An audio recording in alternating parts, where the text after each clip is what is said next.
तो आ चुके हैं साइंस विद सूरज चैनल के साथ लेकर एक और नई वीडियो। दोस्तों, पहले हमने रिफ्लेक्शन ऑफ लाइट कवर किया था, आपको याद होगा पहले की वीडियोस में। अब बारी है रिफ्रैक्शन ऑफ लाइट की, एक और लाइट चैप्टर का सेकंड पार्ट। तो चलिए बिना किसी देरी के लेट्स गेट स्टार्टेड। यार, आपने रिफ्लेक्शन वाला पार्ट पहले देखना है, क्योंकि रिफ्लेक्शन वाले पार्ट से भी बहुत कुछ आता है। रिफ्लेक्शन हमने पढ़ा था बाउंसिंग बैक ऑफ लाइट। अब आ रहा है रिफ्रैक्शन ऑफ लाइट। देखो यार, रिफ्रैक्शन क्या होता है? जब लाइट एक मीडियम से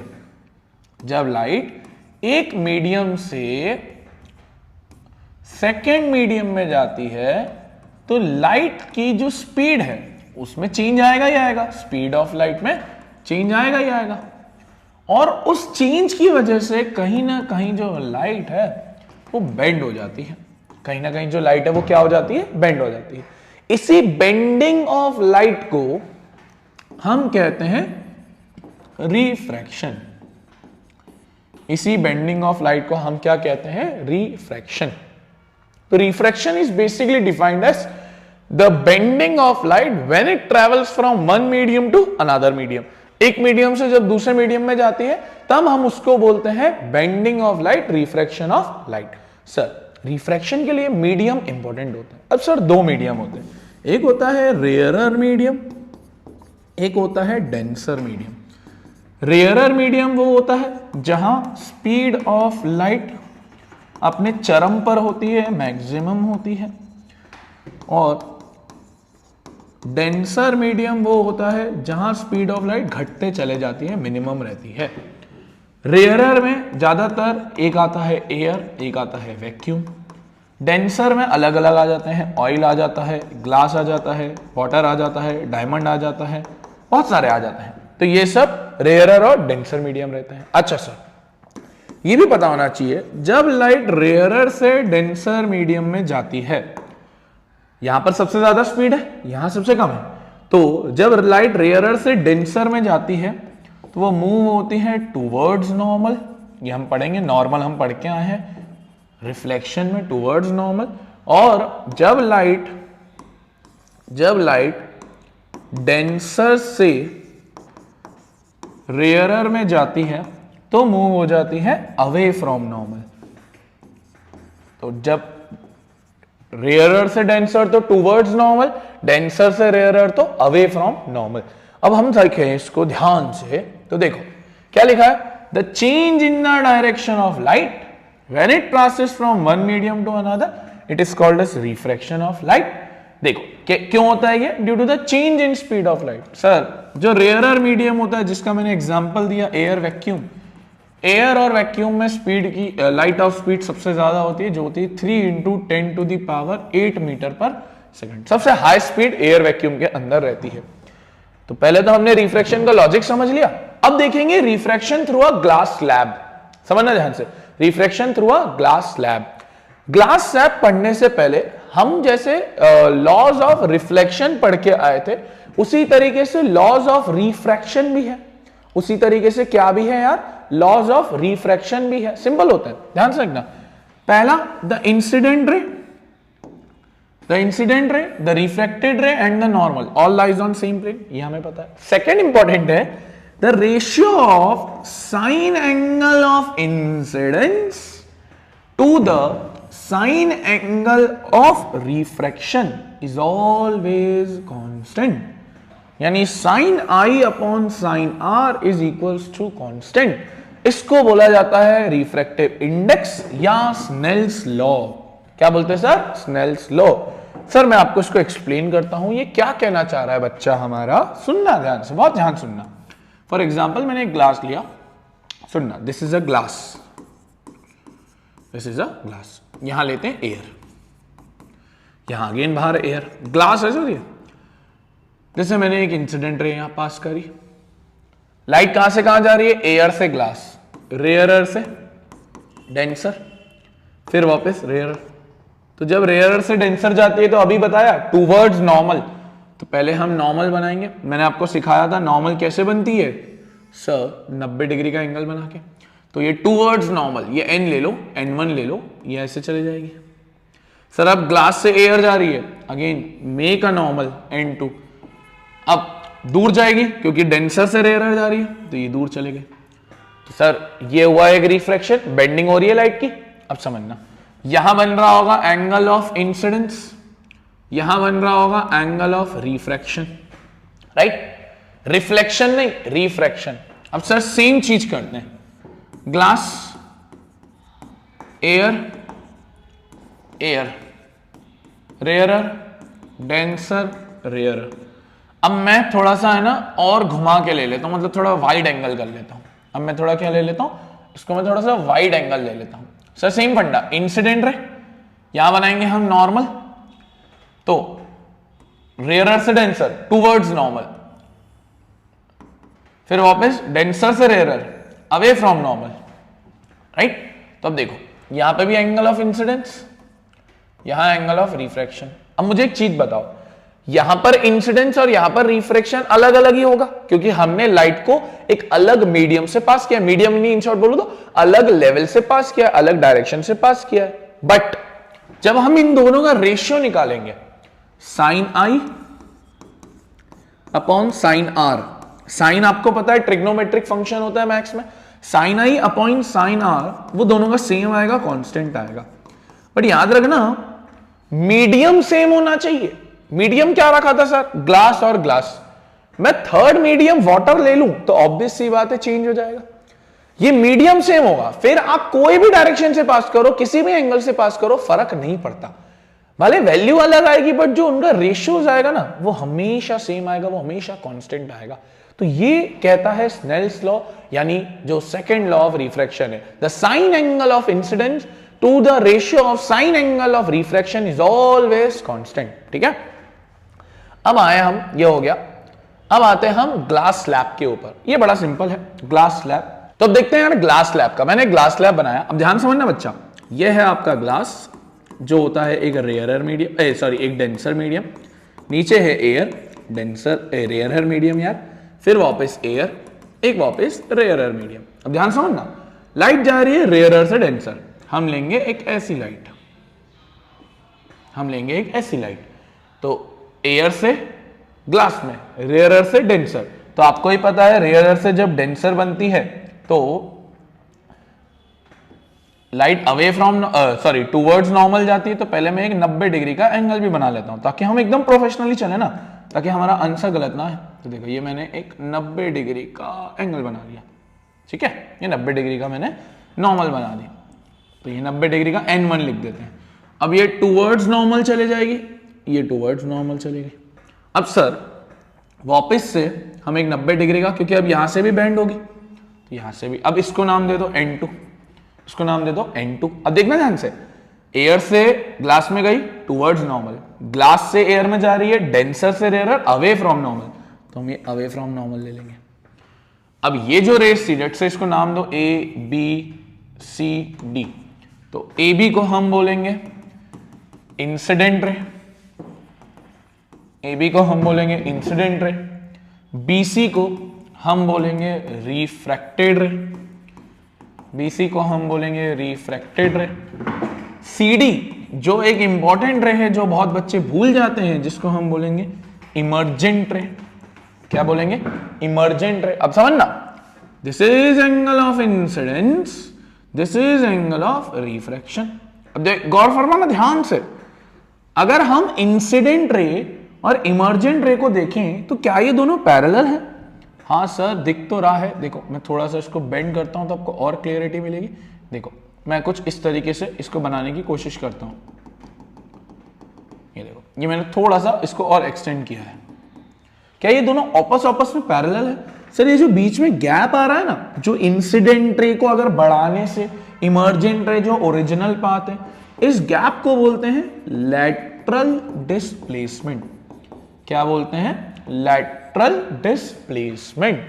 ये हमें ध्यान रखना रहता है लैटरल डिस्प्लेसमेंट का, ठीक है। ये होता है ग्लास स्लैब के थ्रू। सर ये सबसे इंपॉर्टेंट है, बार बार आया हुआ है, incident, emergent, reflected, angle of incidence, angle of reflection, lateral displacement, जरूर देख के जाएंगे।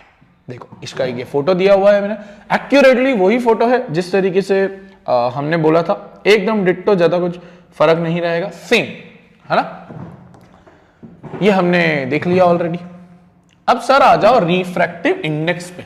ये बड़ा सिंपल तरीका है। रिफ्रैक्टिव इंडेक्स वो चीज होती है जो आपको बताता है स्पीड ऑफ लाइट अगर हम कंपेयर करें दो मीडियम के अंदर, तो वो चीज आती है रिफ्रैक्टिव इंडेक्स। डिनोट करते हैं एन से। फॉर्मूला है speed of light in air divided by speed of light in any medium. तो n is equals to speed of light in air upon speed of light in any. अब देखना ध्यान से, हम एक एग्जांपल लेते हैं, जैसे एयर का और ग्लास का। एयर की स्पीड कितनी रहती है 3 इंटू 10 की पावर 8, ग्लास की रहती है 2 इंटू 10 की पावर 8। सर 10 की पावर 8 से 10 की पावर 8, n की वैल्यू 1.5, तो रिफ्रैक्टिव इंडेक्स कितना आ गया 1.5। एक चीज ध्यान रखेंगे, n is always greater than 1। क्यों सर? क्योंकि देखो एयर में सबसे ज्यादा स्पीड रहती है, रेयरर मीडियम रहता है, डेंसर में सबसे कम रहती है, तो हमेशा n की वैल्यू ग्रेटर देन 1 आएगी। एक और चीज ध्यान रखना, n is inversely proportional to speed of light.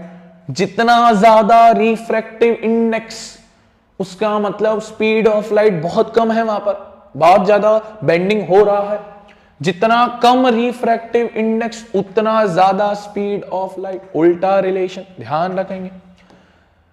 अब आ जाओ लेंसेस के ऊपर, ये सिंपल है, अब ज्यादा टाइम नहीं लगेगा। Concave lens, convex lens. देखो मिरर याद करना, बहुत कुछ हो जाएगा। देखो कॉनकेव लेंस, अच्छा कॉनकेव लेंस कुछ इस तरीके से है, कॉन्वेक्स कुछ इस तरीके से है। देखो हम ध्यान दें, अगर ये कॉन्वेक्स लेंस है, कुछ ध्यान देना सर, ये सेम तरीके से बनता है। इस एक्सिस को क्या बोलेंगे? Principal axis. अब इसको बीच में बोल देते हैं ऑप्टिकल सेंटर। सर ये लेंस है, ये मिरर नहीं है, इसको क्या बोलेंगे? Optical centre. फोकस 1, फोकस 2, क्योंकि लेंस जो होता है वो 2 पैरामीटर से बनता है। मिरर 1 से बनता था, हमने देखा था रिफ्लेक्शन में, लेंस 2 से बनता है। इसको C1 centre of curvature 1, centre of curvature 2। Sir C1 को हम जब यूज करते हैं तो हम 2f1 बोल देते हैं, ये आपको पता है, डबल हो जाता है। C2 को जब हम बोलते हैं तो क्या बोल देते हैं? 2f2। फोकल लेंथ आपको पता ही है, the distance between focus and optical centre is called as focal length. कुछ ज्यादा फर्क नहीं होता। अब सर क्या क्या क्या रूल सेम रहेंगे? क्या क्या रूल्स पढ़े थे? जल्दी से मिरर में याद करो। प्रिंसिपल एक्सिस के पैरेलल फोकस से जाएगी, सी से जाएगी, सी से ही वापसी, फोकस से जाएगी, प्रिंसिपल एक्सिस के पैरेलल, पोल से जाएगी, सेम एंगल बना के निकल जाएगी। सर क्या यही रूल्स यहां पे भी लगते हैं? हाँ देखो ध्यान से, पहले हमने ये बता दिया principal axis C1 C2 F1 सब बता दिया, वही चीज। सर रूल्स देखो सेम रूल्स, कुछ फर्क नहीं, वही। A ray parallel to principal axis after refraction passes through focus, ray passing through focus after refraction parallel to principal axis. O से जाएगी, ओ से सेम। डायग्राम में आपको बताऊं, देखो ध्यान से, convex lens O F2 2F2 F1 2F1। पहला रूल देख रहे हैं, प्रिंसिपल एक्सिस के पैरेलल आफ्टर रिफ्रैक्शन फोकस से जाएगी। दूसरा रूल देखें, O F1 2F1 F2 2F2। दूसरा रूल क्या? फोकस से जाएगी, प्रिंसिपल एक्सिस के parallel. Third rule, O F1 2F1 F2 2F2। O से जाएगी, O से रिफ्रैक्शन। सिंपल, वही 3 रूल्स जो हमने वहां पढ़े थे, बस यहां लेंस आ जाता है। अब सर एक चीज जो हमें ध्यान रखनी है, इमेज फॉर्मेशन। मेरी बात को ध्यान से सुनना, आपका काम खत्म हो जाएगा, इजी हो जाएगा। देखो हमने रिफ्लेक्शन में क्या पढ़ा था? कॉनकेव मिरर कि कितने केस थे? 6। 5 में याद होगा रियल एंड इन्वर्टेड आता था, 1 में वर्चुअल एंड इरेक्ट आता था। कॉन्वेक्स मिरर में आपको याद होगा 2 केसेस थे, दोनों के अंदर क्या आता था? वर्चुअल एंड इरेक्ट, यही आता था ना। अब समझना, वहां का कॉनकेव मिरर यहां के कॉन्वेक्स लेंस के बराबर। सुनना, वहां का कॉनकेव मिरर यहां के कॉन्वेक्स लेंस के बराबर। तो जब हम कॉन्वेक्स लेंस देखेंगे, जो अभी देखा ये वाला होता है, इसके वही 6 केसेस, 5 में रियल इन्वर्टेड, 1 में वर्चुअल इरेक्ट, कुछ चेंज नहीं। तो याद करने की trick, concave mirror, convex lens. Sir वहां का कॉन्वेक्स मिरर, यहां का कॉनकेव लेंस, जिसका हमने शेप देखा कुछ इस तरीके से, तो ये कॉनकेव लेंस में आ जाएगा। अब सर वही 2 केसेस, दोनों के अंदर इमेज कैसी, वर्चुअल एंड इरेक्ट। तो काम आसान हो जाएगा, ज्यादा फर्क नहीं पड़ेगा। देखो ध्यान से, ये वो 6 केसेस, ये वो डिट्टो 6 केसेस जो हम देखते हैं। ये कॉन्वेक्स लेंस के, जैसे मैंने बोला कॉनकेव मिरर, कॉन्वेक्स लेंस का पहला केस क्या बोलते हैं, एट इंफिनिटी। क्या बोलते हैं सर, एट इंफिनिटी। दूसरा क्या बोलते हैं, बियॉन्ड 2f1, जो 2f1 पे। थर्ड एट 2f1, याद है वहां पर C पे रखते थे तो C पे इमेज बनती थी सेम साइज की, सेम फंडा यहां, कोई फर्क नहीं। Fourth case between 2f1 and f1। Fifth case at f1। Sixth case between f1 and O। Sir याद होगा छठा केस इंपॉर्टेंट था, कौन सी इमेज आती थी, वर्चुअल एंड इरेक्ट। वही डिट्टो चीज, ज्यादा फर्क है ही नहीं, बस रूल्स भी सेम रखे हैं। इमेज आपको आती है बनाने, हम रिफ्लेक्शन में देख चुके हैं, इसलिए मैं बोल रहा हूं जितना अच्छे से रिफ्लेक्शन करोगे उतना आसानी से रिफ्रैक्शन पड़ता है। तो ये वाली चीज है, ये वही चीज जो मैंने आपको बोली, डिट्टो, कुछ भी सही, कुछ भी चेंज नहीं है। कॉनकेव लेंस वही सेम फंडा, कौन कौन से देखो, पहला हमने रखा वही एट इंफिनिटी, एट इंफिनिटी, यही सेम फंडा। दूसरा बियॉन्ड, आप बोलोगे O, बियॉन्ड O, सेम फंडा। दोनों में इमेज कैसी बनती है, वर्चुअल एंड इरेक्ट। देखो ये जैसे बोला, तो एट इंफिनिटी, बियॉन्ड O, ये आपके 2 बन जाते हैं। हमें पता ही है सेम चीज। सर अब लेंस फॉर्मूला, मिरर फॉर्मूला क्या था, 1/v + 1/u = 1/f। याद याद याद याद याद, u नेगेटिव लेते थे, ho पॉजिटिव लेते थे। hi जब नेगेटिव आता था तब हम बोलते थे रियल एंड इन्वर्टेड इमेज बनी है, hi पॉजिटिव आता था तब बोलते थे वर्चुअल एंड इरेक्ट बनता था। मैग्निफिकेशन का फॉर्मूला याद कर दोस्त, -v/u = hi/ho।